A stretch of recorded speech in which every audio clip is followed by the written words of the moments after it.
Carbon एवं उसके यौगिक के एक और वीडियो में। ये इसका तीसरा पार्ट है।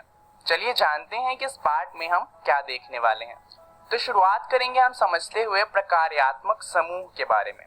उसके बाद हम जानेंगे कि समजातीय श्रेणी क्या होती है और उसके बाद हम इस अध्याय का सबसे ज्यादा इंटरेस्टिंग टॉपिक करेंगे, जो कि इस अध्याय का सबसे महत्वपूर्ण टॉपिक भी है, और उसका नाम है कार्बन यौगिकों की नाम पद्धति, जहां पर हम जानेंगे कि कार्बन के जो इतने सारे यौगिक होते हैं उनका नाम कैसे लिखा जाता है।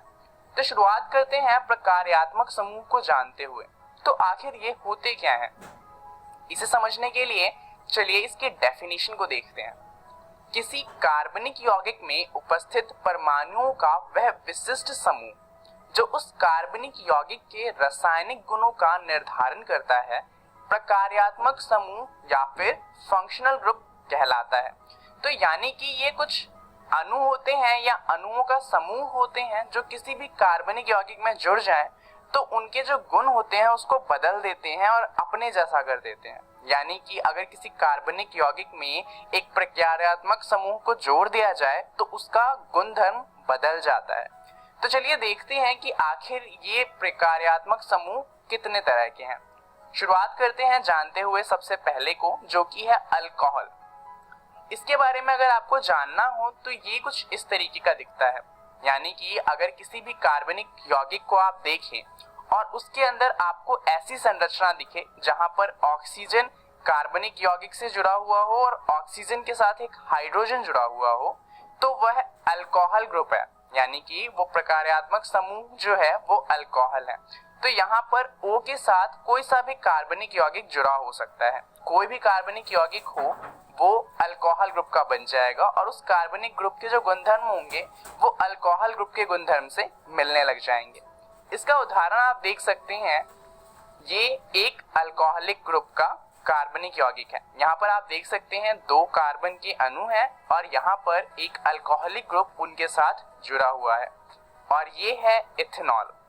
चलिए अब समझते हैं इसके बाद दूसरे प्रकार्यात्मक समूह को, जो कि है एल्डिहाइड। अब इसमें भी यही होता है कि अगर एल्डिहाइड किसी कार्बनिक यौगिक से जुड़ जाए तो उसके गुणधर्म को बदल देता है।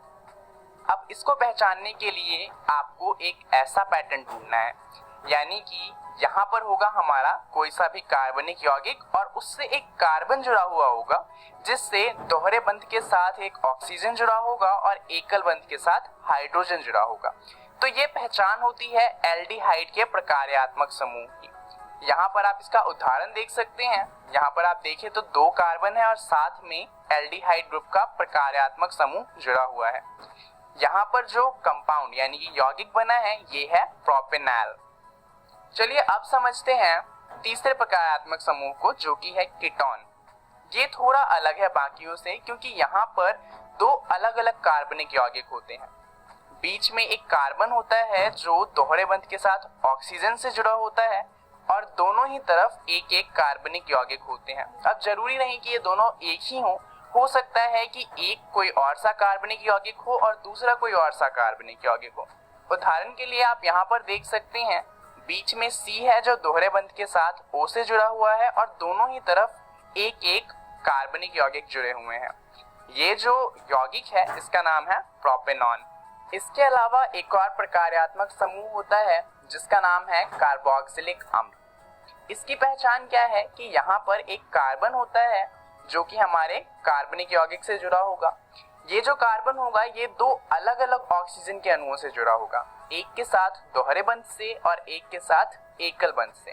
जिस ऑक्सीजन के साथ ये एकल बंध से जुड़ा होगा वो ऑक्सीजन आगे फिर एक और हाइड्रोजन से जुड़ा हुआ होता है। तो यानी कि जो हमारा कार्बनिक यौगिक है उसके बाद COOH जैसी संरचना हो रही होती है।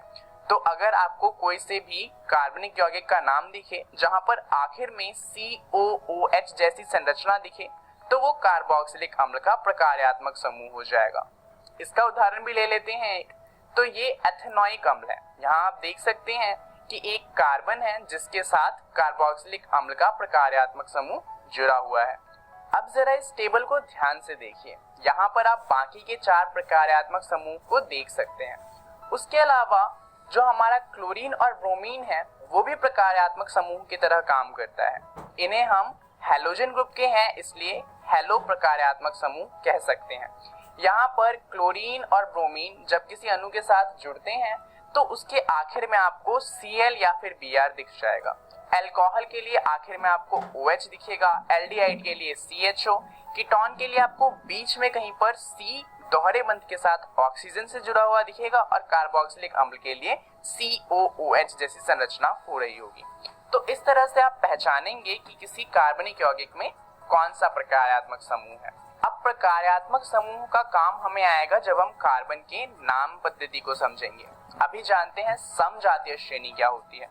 तो यहाँ पर आप देखेंगे कि एक कार्बन का अणु है।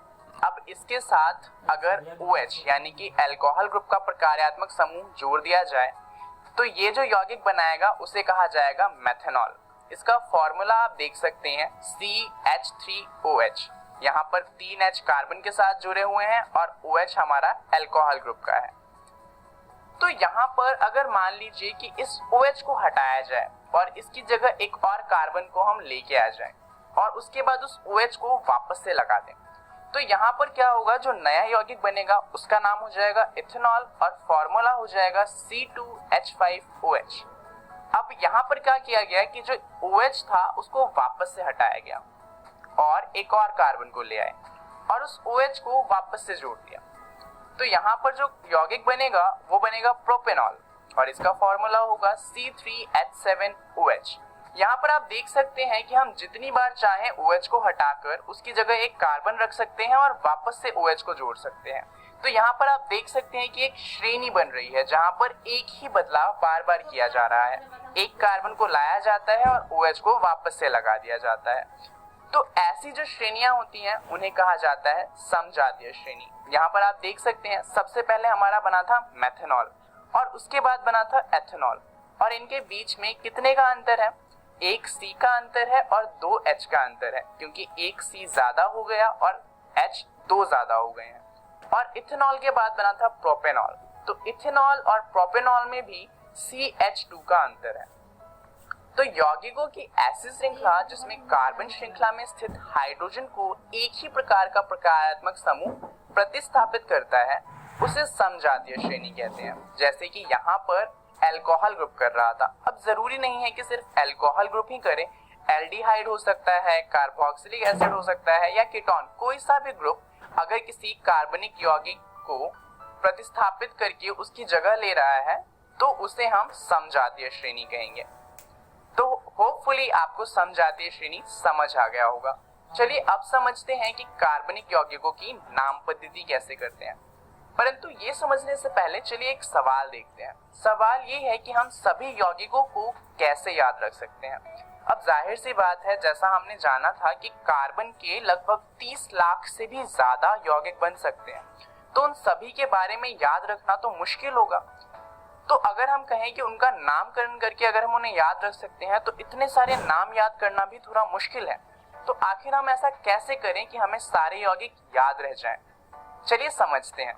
इसके लिए देखते हैं कि हमें क्या करना पड़ेगा। दरअसल नाम पद्धति एक प्रणाली है जिसके अनुसार हर एक रासायनिक यौगिक को एक अद्वितीय नाम दिया जाता है। और ये जो नाम पद्धति दी जाती है ये इस तरह से दी जाती है कि अगर आप कार्बनिक यौगिक को देखें तो आपको पता चल जाए उसका नाम क्या है। परंतु अब ऐसा करने के लिए इतने सारे कार्बन यौगिक हैं तो हमें एक कोई सोसाइटी बनानी पड़ेगी जो देखे कि किसका नाम किस तरह से रखना है और रूल्स बनाए जिससे कि एक कंपाउंड का नाम दूसरे के जैसा ना हो सके। तो उसके लिए हमारे पास है IUPAC, जिसका फुल फॉर्म है international union of pure and applied chemistry. ये क्या करता है, ये देखता है कि कंपाउंड का नाम किस तरह से रखना है और रूल्स बनाता है कि किसका नाम किस तरह से रखा जाएगा। और इससे क्या होता है कि जितने भी नाम हैं वो सारे के सारे आपस में अलग हो पाते हैं और उन्हें याद रखना इजी हो पाता है। तो चलिए समझते हैं कि आखिर IUPAC के अकॉर्डिंग किसी भी कार्बनिक यौगिक का नाम रखना कैसे है। अब उसके लिए आपको एक टेबल याद रखनी है। अगर कार्बनिक यौगिक में एक कार्बन का अणु है तो उसका नाम होगा मीथेन, 2 कार्बन के अणु है तो उसका नाम होगा इथेन, 3 कार्बन के अणु है तो उसका नाम होगा प्रोपेन और इसी तरह से ये आगे चलता रहेगा। और अगर कार्बनिक यौगिक में कोई प्रकार्यात्मक समूह है तो यहाँ पर जो समूह लिखे हुए हैं वो अनुलग्न में लगते हैं। अल्कोहल के लिए हम OL का इस्तेमाल करते हैं, एल्डिहाइड के लिए हम Al का इस्तेमाल करते हैं और इस तरह बाकियों का इस्तेमाल होता है। यहाँ पर आप देखेंगे कि नीचे जो एल्कीन और एल्काइन है जो दोहरे बंध और त्रिया बंध को दर्शाते हैं, इनका इस्तेमाल थोड़ा हम अलग तरह से करते हैं। वो कैसे करना है वो हम जानेंगे अगली वीडियो में। इसके अलावा हमने 2 प्रकार्यात्मक समूह और पढ़े थे जो थे क्लोरीन और ब्रोमीन। इसके लिए हम क्लोरो और ब्रोमो का इस्तेमाल करते हैं, परंतु इन्हें हम अनुलग्न में नहीं पूर्व लगन में यूज करते हैं। यानी कि अगर किसी कार्बनिक यौगिक में ये जुड़े हुए हैं तो उनके नाम से पहले क्लोरो या ब्रोमो का इस्तेमाल होगा। अब यहाँ पर कुछ रूल हैं, वीडियो को पॉज कीजिए और इन रूल्स को पढ़ लीजिए। तो अगर आपने रूल पढ़ लिए हैं तो चलिए शुरुआत करते हैं एक कार्बन की यौगिक का नाम देखते हुए। अब सबसे पहला काम क्या था, रूल के अकॉर्डिंग हमें इसमें कार्बन के अणुओं की संख्या देखनी है। तो यहाँ पर आप देखेंगे कि 4 कार्बन के अणु हैं, इसलिए इसका नाम क्या हो जाएगा, ब्यूटेन। अब क्या इसके अंदर कोई प्रकार्यात्मक समूह है, तो आप देखेंगे कि इसके अंदर प्रकार्यात्मक समूह है। तो यहाँ पर ब्यूटेन के आखिर में से हम E को हटा देंगे।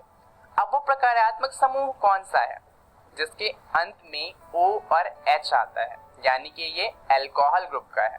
तो अल्कोहल ग्रुप के लिए हम अनुलग्न में OL का इस्तेमाल करते हैं, तो ब्यूटेन के अंत में आ जाएगा OL। यहाँ पर ध्यान दीजिए कि हमने आखिर का E हटा दिया है और उसी के बाद हम OL को इसके साथ जोड़ेंगे और इससे हमें नाम मिलता है ब्यूटेनॉल। तो ऊपर जो चित्र बना हुआ है ये ब्यूटेनॉल का है। तो इस तरह से हम कार्बनिक यौगिक के नाम रखते हैं। चलिए एक और उदाहरण लेते हैं। यहाँ पर गिनिए कि कितने कार्बन अणु हैं। आप देखेंगे कि यहाँ पर 5 कार्बन के अणु हैं, यानी कि नाम हो जाएगा पेंटेन। अब यहाँ पर फिर से एक प्रकार्यात्मक समूह है, तो हम सबसे पहले इस आखिर के E को हटा देंगे। अब ये कौन सा प्रकार्यात्मक समूह है, आखिर में CH और O आ रहा है, यानी कि ये एल्डिहाइड ग्रुप का है। तो एल्डिहाइड के लिए हम अनुलग्न में Al का इस्तेमाल करते हैं, तो हमारा नाम बन जाएगा पेंटेनल। तो इस तरह से हम कार्बन यौगिकों के नाम पद्धति को करते हैं। इस वीडियो को यहीं पर खत्म करते हैं। चलिए देखते हैं कि यहाँ हमने क्या सीखा। सबसे पहले हमने सीखा प्रकार्यात्मक समूह क्या होते हैं, फिर हमने जाना समजातीय श्रेणी को और अंत में हमने जाना कि कार्बनिक यौगिक की नाम पद्धति कैसे की जाती है। अब यहाँ पर कुछ और बातें भी हैं जो हमें जाननी है, तो कार्बनिक यौगिक की नाम पद्धति में उन बातों को हम जानेंगे अगली वीडियो में। साथ ही हम बात करेंगे कार्बनिक यौगिक के रासायनिक गुणधर्म की। तब तक के लिए धन्यवाद।